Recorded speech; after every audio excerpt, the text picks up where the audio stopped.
Hello. There's an old album from the 70s by Firesign Theater about going to the future fair and they're fighting some robots that are appliances. And the guy says, "Looks easy. Just try going a couple rounds with this water heater or toaster. It'll have you stomping and seizing." Well, this thing threw me for a loop. We know water heaters are tough. And this toaster, you'd press it down and it wouldn't latch in. And so I cut a hole in the bottom trying to get at this area to see if there was a solenoid or something, little adjustment I could make. And I cut that hole because this thing had this triangular security screw, and I didn't have it, the, the fitting for it, and I even looked at some new security bits that I could buy, and well, that didn't have it either.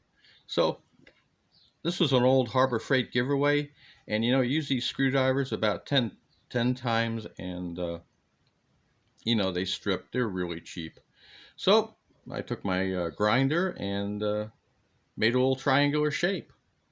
So I'm sorry I cut the hole, and I had to, throw in a tie wrap and some hot melt glue to keep everything in place, because where I cut out is where the magnet is that operates this thing.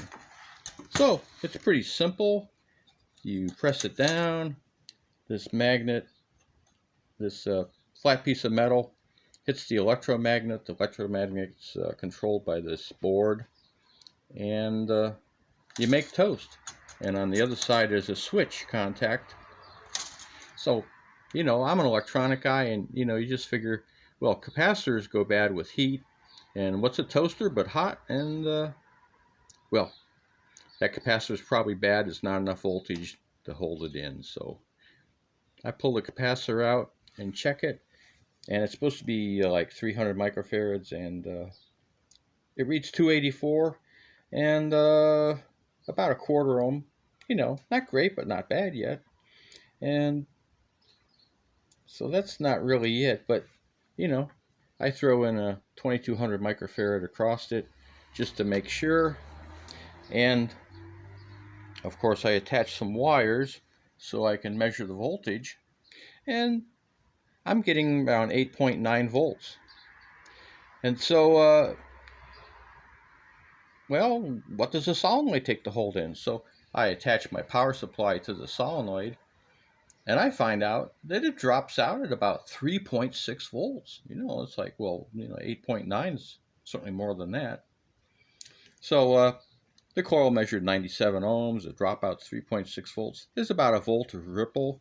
It's only a half-wave rectifier. This has a, let's see.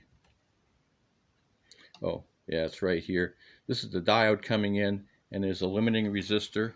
So it looks like this. There's a pretty smart. Here's the dual switch.